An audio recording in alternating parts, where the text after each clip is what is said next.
సనాతన ధర్మంలో హిందూ మతంలో కూడా ఉంది కదా, లేదండి. అయ్యప్ప మాల వేసుకుంటాడు. లేదండి. అయ్యప్ప మాల వేసుకుంటాడు 40 రోజులే. అయ్యప్ప మాల వేసుకుంటాడు 40 రోజులే. 40 రోజుల ఒక వ్యక్తి సైన్స్ లోనే ఉంది 21 రోజు తను ఏదైతే పాటిస్తాడో 22nd డే నుంచి తాను ఆ విధంగా నడుచుకోగలడు. అటువంటిది అయ్యప్ప మాల వేసుకుంటే 40 రోజులు ఉండగలుగుతారు. 40 రోజులే తర్వాత బ్రదర్, నేను అదే చెప్తున్నాను. 40 రోజుల తర్వాత వాళ్ళు యథావిధిగా త్రాగేవాడు తాగుతాడు, తిరిగేవాడు తిరుగుతాడు, ఏ పని చేసుకున్నాడు పని చాలా మంది మారుతారు. మారుతారు.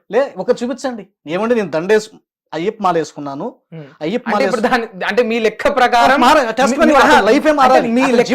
అంటే మీరు చెప్పేదాని విధానం చూస్తే బైబుల్ ని ఒక్కసారి చదివి బాప్తిజం తీసుకున్న వాళ్ళు ఏ పాపాలు చేయట్లేదు, ఏ తప్పులు చేయట్లేదు, ఎవరు తాగట్లేదు. నన్ను కంప్లీట్ చేయనివ్వండి.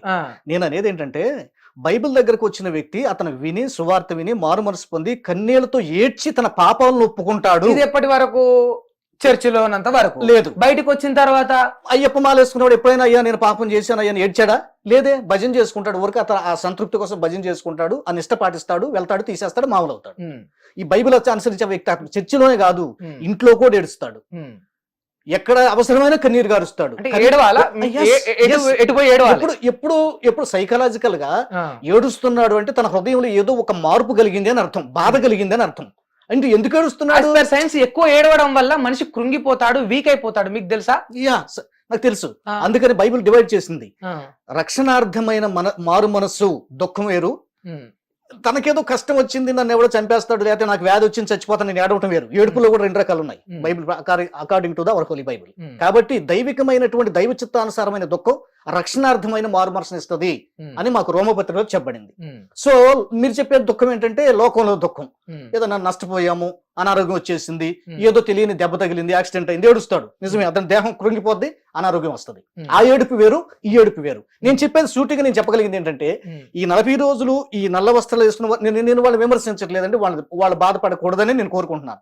వాస్తవం అడుగుతున్నారు కానీ నేను చెప్తున్నాను. ఈ 40 రోజులు అయిన తర్వాత వాళ్ళు మామూలు యథావిధిగానే జీవిస్తున్నారు. లేదండి నేను అలా జీవించలేదండి, నేను అది వేసుకున్న తర్వాత నేను డ్రెస్ తీసినా కూడా నేను పవిత్రంగా బ్రతుకుతున్నాను అని ఒక వ్యక్తిని స్టేట్మెంట్ ఇవ్వమానండి. బైబిల్ దగ్గరకు వస్తే వందలాది మంది స్టేట్మెంట్ ఇస్తారు. ఏమంటే నేను ప్రభు దగ్గరకు వచ్చిన తర్వాత త్రాగుడు మానేశాను, ఇంతవరకు ముట్టలేదు, దొంగిలించేవాడిని అవి మానేశాను, ఇంకా ఇంతవరకు వాడికి వెళ్ళలేదు.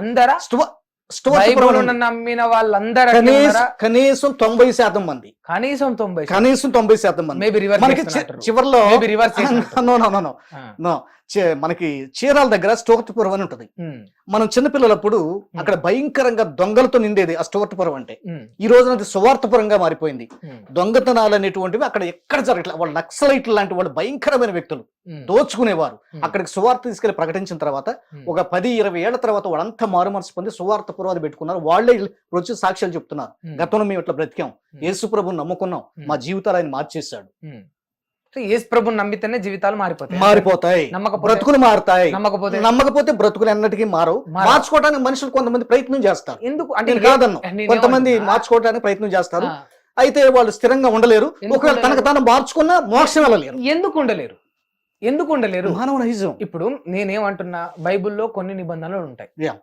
అంటే మీరు చెప్పొచ్చు నాకు, మంచి ప్రవర్తనలో ఉండాలి, తాగుడుకు దూరంగా ఉండాలి, సాటి వారిని ప్రేమించాలి, పొరుగు వారిని గౌరవించాలి, ఈ విధంగా ఉంటాయి కదా.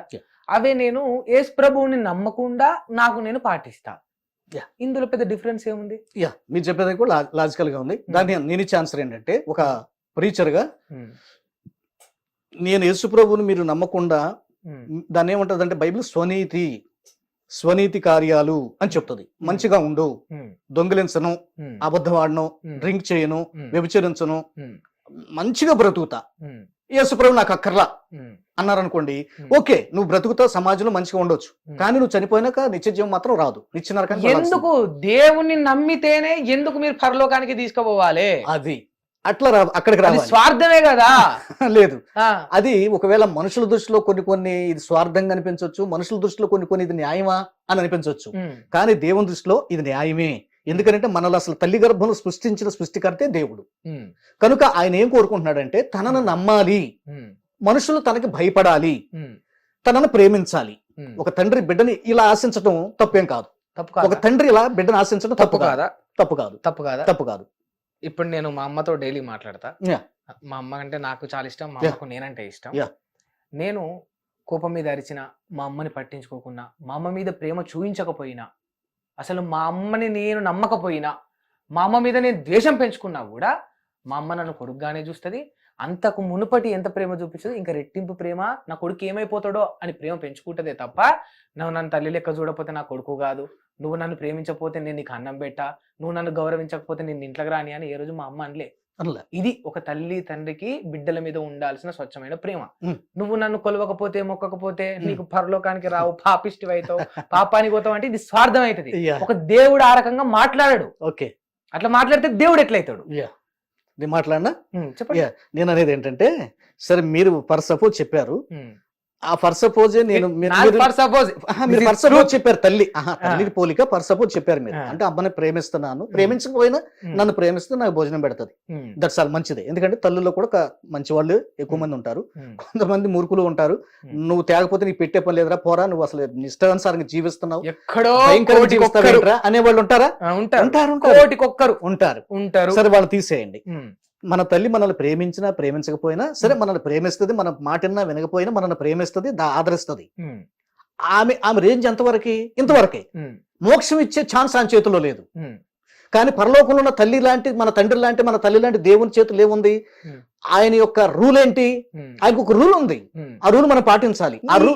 ఇంత దుర్మార్గమైన రూల్ ఎందుకు?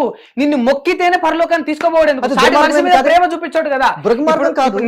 నేనేమంటున్నా, ఇక్కడున్న ప్రతి జీవిని సృష్టించింది ఎవరు? యేసు ప్రభువా కాదా? సమస్తాన్ని యేసు ప్రభు వారు సృష్టించారు. ఇతన్ని అందరిని యేసు ప్రభు కదా. ఈ సమస్త సృష్టిని సృష్టించింది యేసు ప్రభు కదా. అప్పుడు అందరం కూడా యేసు ప్రభు బిడ్డలమైతాం కదా. అందరం కూడా యేసు ప్రభు ఆధీనంలో పెరిగిన వాళ్ళమే, పుట్టిన వాళ్ళమే అవుతాం కదా. మరి అందరినీ బిడ్డలే అయినప్పుడు నీ బిడ్డ నేను మొక్కితేనే మొక్కకపోతేంది? ఒక తల్లి నిస్వార్థంగా ఎట్లయితే బిడ్డను చూస్తుందో నువ్వు కూడా అట్లనే చూడాలి కదా. నేను మొక్కితేనే పరలోకానికి వస్తావు, లేకపోతే రావంటే ఇది స్వార్థమే, ఇది దుర్మార్గమే అవుతుంది కదా. 100% దుర్మార్గమే అవుతుంది. అది మీ అభిప్రాయం. మరి మీ అభిప్రాయం ఏంటో చెప్పండి. ఇప్పుడు ఒక బిడ్డే ఉన్నాడు, వాడు మాటి మాటికి దొంగతనాలు చేస్తున్నాడు, మాటి మాటికి ఎవరో మర్డర్ చేస్తున్నాడు, కొట్టొస్తున్నాడు, తల్లి ఎంతవరకు కూర్చుకుంటది? చెయ్యొద్దురా నాయన అని చెప్పడం తప్ప తప్పు కాదు. నేను నా బిడ్డగా స్వీకరించి నువ్వు నా ఇంట్లో మాట్లాడివ్వండి. ఆన్సర్ చేయండి ప్లీజ్. Let me complete. నేను పెట్టిన కండిషన్ ఉంటేనారా నా ఇంట్లో నేను ముద్ద పెడతాను, నువ్వు సరిగ్గా బ్రతకాలా, నువ్వు చాలా గొడవ చేస్తున్నావు, చాలా ఇబ్బంది పెడుతున్నావు, ఇది నాకు నచ్చట్లా, లేదంటే నా ఇంట్లో చెల్లిపో తండ్రి అంటాడు. ఎందుకన్నాడు? నువ్వు మాట ఇంట్లో నిష్టానుసారంగా బ్రతికితే తిరిగిరా నాయన, తాగిరారా అంటాడా? తప్పది. అంటే మీరు చెప్పే పాయింట్ కొంతమేరే, మీరు చెప్పే పాయింట్ భౌతికంగానే వర్తిస్తుంది. పరలోకంలో ఉన్న దేవుడు శాశ్వతమైన దేవుడు, అందరికీ దేవుడు ఆయన. మన ఈ తల్లి తండ్రి మనల్ని 3-4 ఏళ్ల వరకే ఎత్తుకుంటారు. పరలోకంలో ఉన్న దేవుడు ఆయన ఏం చెప్తాడంటే, ముదిమి వచ్చే వరకు నేను చంకనెత్తుకుని రక్షించేవాడు నేనే అంటాడు. ఆయన కూడా కొన్ని కండిషన్స్ అప్లై చేశాడు. ఇప్పుడు ప్రధానమంత్రి గారు స్వార్థమైన కండిషన్ అంటున్నాను నేను కండిషన్ అంటే ఈ కండిషన్ లో మీకు స్వార్థం కనబడుతుందేమో, మాకు న్యాయం కనబడుతుంది. ఎట్లా న్యాయం? ఎందుకంటే అది ఇప్పుడు చెప్పాను నేను, కష్టపడి పెంచిన తల్లి తండ్రి కొన్ని కండిషన్స్ పెడతాడు. రే, నువ్వు రోజు స్కూల్కి వెళ్ళాలి, ఆడికి ఇష్టం ఉండదు. అరే బాబు, నువ్వు 8 చదువు ఖచ్చితంగా నిద్ర వస్తున్నా, రోజు స్కూల్కి వెళ్తే వాడు బాగుపడతాడు, చేసుకుంటే వాడు మంచిగా జ్ఞానవంతుడు అవుతాడు. ఇవన్నీ కూడా వాడి బాగు కోసం.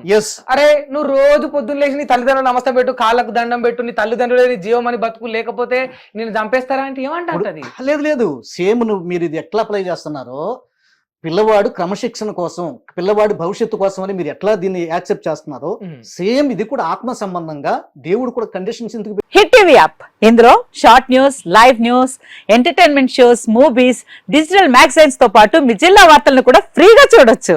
అంతేకాదు, కేజీ నుంచి పీజీ వరకు విద్యార్థులకు స్కాలర్షిప్ కూడా అందిస్తున్నాం. ప్రతి వారం 10 మందికి లక్కీ డ్రా ద్వారా ఒక్కొక్కరికి 10,000 రూపాయలు అందిస్తున్నాం. ఇంకెందుకు ఆలస్యం? వెంటనే హిట్ టీవీ యాప్ ని డౌన్లోడ్ చేసుకుని ఫ్రీగా ఎంటర్టైన్మెంట్ పొందండి. Hit TV app. Hit TV app.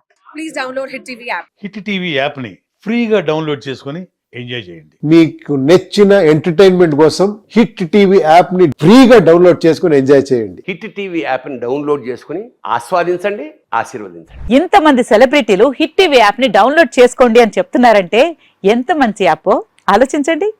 America America America అమెరికాలో చదవాలనుకునే వాళ్ళకి విశ్వసనీయమైన పేరు మన శౌర్య కన్సల్టెన్సీ.